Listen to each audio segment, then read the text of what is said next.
ओम नमः शिवाय। राधे राधे। आइए सुनते हैं शनि प्रदोष व्रत कथा, पूजन विधि एवं महत्व। सनातन धर्म में प्रदोष व्रत को अति मंगलकारी और शिव कृपा प्रदान करने वाला माना गया है। शनिवार को रखा जाने वाला प्रदोष व्रत शनि प्रदोष व्रत कहलाता है। इस बार यह व्रत शनिवार को पड़ने के कारण ही शनि प्रदोष कहलाएगा। इस दिन भगवान शिव के साथ शनि देव की पूजा की जाती है। शास्त्रों के अनुसार शनि प्रदोष व्रत के दिन शनिदेव को काला तिल, काला वस्त्र, तेल, उड़द की दाल अर्पित करना शुभ माना जाता है। प्रदोष व्रत की पूजा प्रदोष काल यानी संध्या के समय सूर्यास्त से लगभग 45 मिनट पहले आरंभ कर दी जाती है। इस दिन विधि विधान से व्रत और पूजन करने से भगवान शिव का आशीर्वाद प्राप्त होता है। पुराणों के अनुसार इस व्रत को करने से लंबी आयु का वरदान प्राप्त होता है। त्रयोदशी तिथि के दिन सूर्य उगने से पहले स्नान करके साफ वस्त्र धारण कर लें एवं व्रत का संकल्प करें। शिव मंदिर में जाकर शिवलिंग पर अथवा घर पर ही बेलपत्र, अक्षत, दीप, धूप, गंगा जल आदि से भगवान शिव की पूजा करें। शिव जी की कृपा पाने के लिए भगवान शिव के मंत्र ओम नमः शिवाय का मन ही मन जप करते रहें।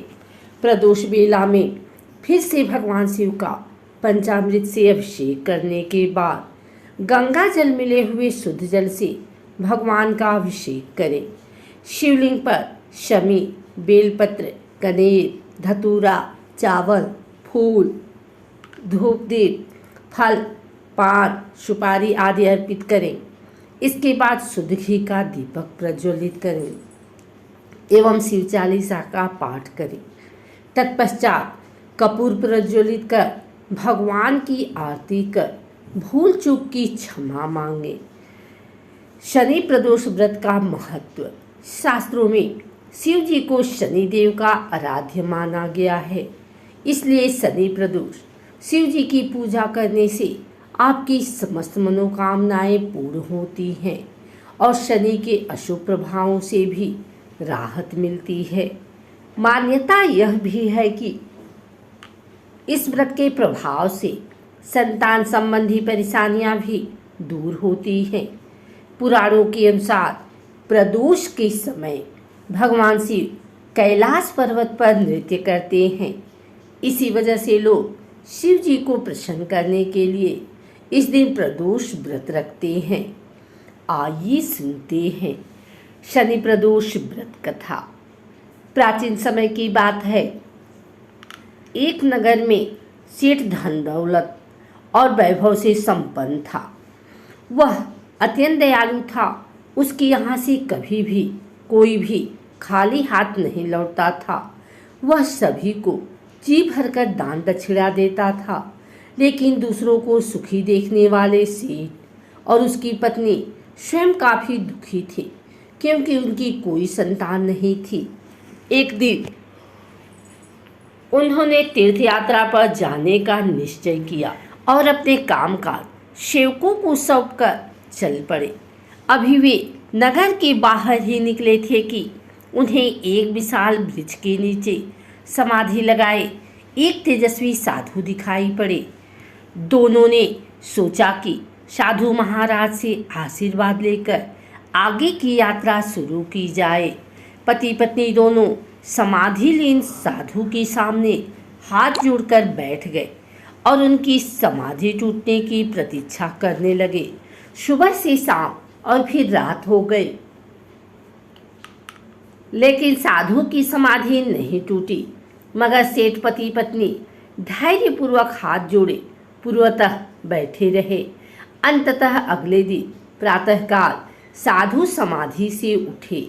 सेठ पति पत्नी को देख वह मंद मंद मुस्कुराए और आशीर्वाद स्वरूप हाथ उठाकर बोले, मैं तुम्हारे अंतर्मन की कथा भाप गया हूँ। वत्स, मैं तुम्हारे धैर्य से और भक्ति भाव से अत्यंत प्रसन्न हूँ।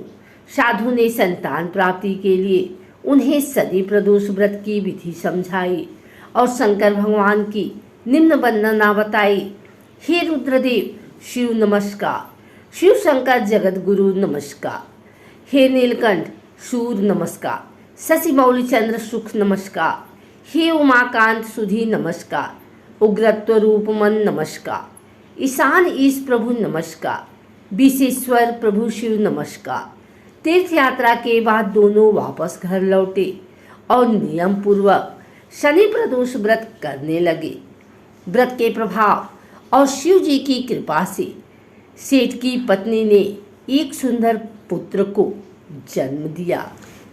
एक और कथा के अनुसार प्राचीन समय में एक ब्राह्मणी रहती थी जो पति की मृत्यु के बाद अपना पालन पोषण भिक्षा मांगकर करती थी।